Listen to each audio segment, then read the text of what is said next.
Bizim aile yapımız nasıl bir aile?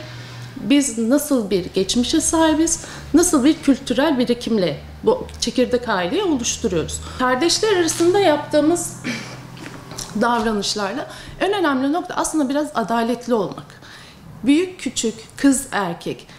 Manevi tarafta sevgiyi, ilgiyi, şefkati verebileceğimiz, aslında gözle görülen hani maddi taraf gibi değil, çok fazla hani böyle elle tutulan bir şey yok. Ama işte hani burada o adaleti sağlayabildiğimiz noktada çocuklar arasındaki o iletişim çok daha sağlıklı bir noktaya geliyor.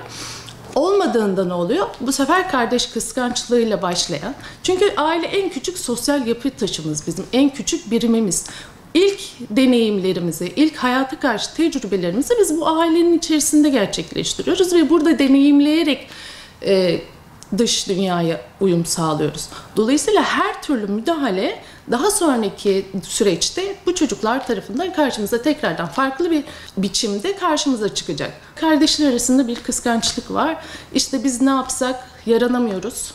Biz ne yapsak işte aralarındaki o şeyi çözemiyoruz. Aslında çok da müdahale etmeye gerek yok bu tür durumlarda. Su akar yolunu bulur. Burada aile olarak, anne baba olarak özellikle üstümüze düşen şey bizim kendi görevlerimizi, hatta ben bunun içine biraz da kendi nefsimize hakim olmayı içine koyuyorum. Çünkü gönüldür bu. Elbette birine meyledebilir. Çocuklar arasındaki tabii ki de çok başarılı olanlar olacak. Çok daha üst noktalarda ya da gönlümüzü daha tatlı diliyle, sevecenliği ya da işte altına her şeyle doldurabiliriz bunu. Buna tabii ki belli bir şeyden sonra nefis o tarafa kayacaktır. Önemli olan burada işte o adaleti sağlayabilmek. Biz burada anne baba olarak önce kendimizle savaşmamız gerekiyor.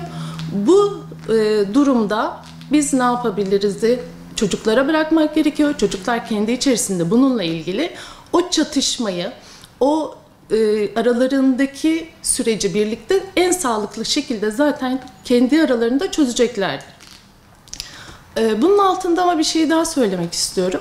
Evet, çocuklar kendi aralarında bu süreci deneyimleyecekler ve bunun karşılığında da olumlu ya da olumsuz, yani herhangi bir şeyle karşılaşma durumumuz var.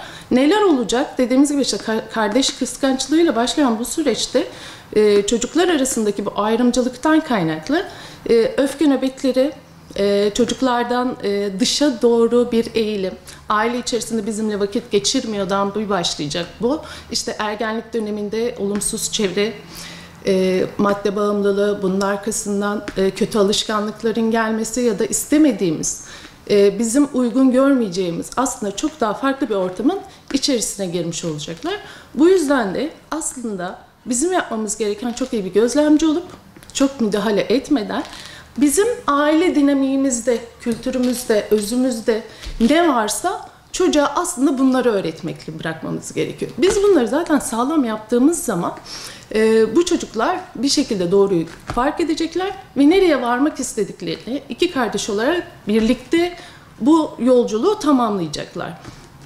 O kadar uzun bir süreç ki aslında, yani çocukların evliliklerine kadar o süreçte iş meslek sahibi olmalarında bütün hayatlarını etkileyecek bir süreci biz o çekirdek ailede gerçekleştirmiş oluyoruz. Aileleri ne kadar sağlam tutabilirsek aslında bir sonraki neslin daha da sağlam, daha da birbirinin emin bir adımda ilerlemesini sağlıyoruz.